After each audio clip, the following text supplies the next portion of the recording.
Every day, BRI Mantri wakes up to an impossible math problem. Roughly 1100 borrowers under their care, several fledged cover, one motorbike, and 8 working hours. Multiply that by 31,000 monthly, and you get the real story behind Indonesia MSME graduation gap. It was never a story about money. Hi, we are Team MFA, the multi-ethnic group from Universitas Gadjah Mada. I'm Deang, and with me are Christina and SV. Today we are presenting Tumbuh, transforming BRI MSME ecosystem through strategy, research, orchestration. So, BRI has already built the largest MSME ecosystem in Indonesia that contribute for 66 million MSME, 61% of GDP, and 97% of national employment. Through BRISPOT, LinkUMKM, and over 1,000 Rumah BUMN center, BRI reached more than 34 million borrowers. So the challenge is not reach, it's allocation. Our case asks two questions. How should BRI split its research between supply side capacity building and demand side market access? And which social value should it prioritize when it cannot do everything at once? So, our answer start with a different question. BRI already on the ecosystem. What it's short on is frontline attention. And that changes everything about how you should spend it. We ran a pastel scan, mapped the stakeholders, and traced the root causes in a fishbone, and all these three pointed to the same bottleneck: not the programs, not the capital, but the mandate. One frontline officer sitting between BRE, the markets, the platforms, the government, with everyone pulling on the same working hours that this one officer has. So, from our analysis, three insights came out. First, the scarce resources frontline attention.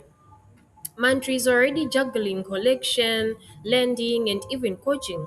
Second, different MSMEs have different constraints.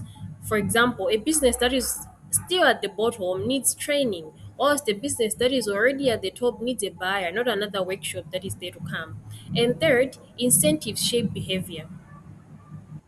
Mantri's KPIs reward disbursement and collection. So, because of that, graduation from one level is not measured. If it is not measured, it is not managed. Now, here is what the numbers show. BRE's borrower base fell 4.1% to 34.2 million, while the loan book grew 5.3%. So they had fewer clients, but they were borrowing more. So if we follow those 34 million down the funnel, 15.6 million reach Link UMKM for market access, and only about 1,200 get export support. And that is one supported exporter for every 28,500 borrowers that are there. So the constraint that is there is not capital, the constraint is monetary attention. BRE does not lack programs at all, it lacks orchestration. That's why one strategy for all MSMEs cannot work. We use BRE's own ladder from A to A plus, and at each level we asked one question: what exactly is holding these businesses back? And at foundation level, we found that it's capability. That's literacy, mentoring, and basic tools. Evidence has shown that bundled support creates lasting gains for the very poor. At the development level, businesses need a first low risk test of the market and clusters lower that entry bar. At the acceleration level, the story flips. More training adds little, but buyer access, as tested in a randomized trial in Egypt, raised profits and quality directly. And at the top, growth depends on certification because export buyers now demand greener certified products. Now, the implication is that graduation should mean reaching your own level's potential, not one finish line for everyone. And the monthly time that is there should move from the routine tasks that they have to whatever moves each level forward to the next level. Okay, so how do you actually orchestrate that without adding a single new program or headcount? Based on our analysis, we found that Barry's main challenges is not the lack of program, but limited frontline attention. Barry already has a strong ecosystem, including BRISPOT, BRILink, Rumah BUMN, LinkUMKM, Klasterku Hidupku, and also Ultra Micro Holding. Therefore, instead of creating new program, we propose to optimizing the ecosystem that already exists through the TUMBUH Framework. TUMBUH consists of six connected stages.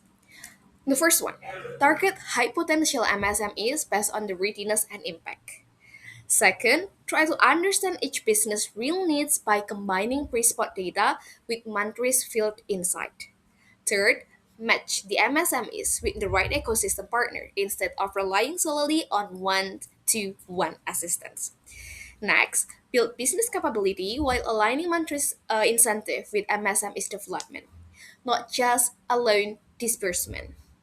Then, unlock organizational capacity by allowing ecosystem partners to handle operational support. So, Mantri can focus on relationship building and business mentoring. Finally, you can harvest sustainable value through a continuous graduation pathway. That's right, a continuous graduation pathway from PNM Mekat to BRI Micro and eventually to the commercial banking. After that, most importantly, we also try to redefine the concept of night class. Success is not just about making every MSME bigger, but also helping every MSME to reach its optimal stage of development according to its own potential. Okay, so all that directly answer our case questions. On supply versus demand, it's not either or, it's stage contingent. Supply heavy at foundation through development, demand heavy from acceleration upward. On with social value to prioritize, we prioritize depth of transformation over breadth, with village level resilience built in alongside individual business growth. That's all. Six levers, zero new programs. Tumbuh is reconfiguration, not expansion. So for our implementation roadmap, Tumbuh will be implemented gradually.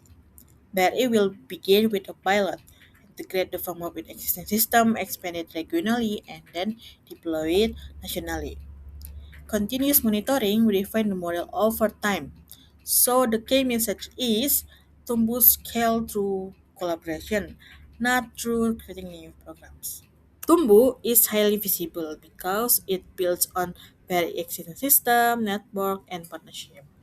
Its main risks are mandatory adoption and data integration, which can be managed through training, governance, and paced implementation.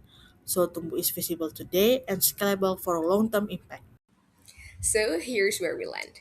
BRI doesn't need more programs, it needs better orchestration. Right now, we have three priorities: capacity building, market access, and yet also social value. Those are competing over the same saturated resource, which is monetary time or monetary attention. Tumbuh tries to turn that competition into one shared orchestrated system, which running across the ecosystem BRI already built, not the new one. This delivers on all the three of what BRI actually is.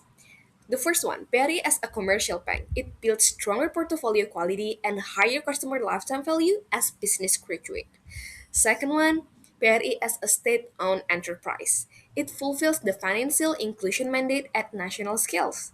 And the third one, the last, BRI as a development institution.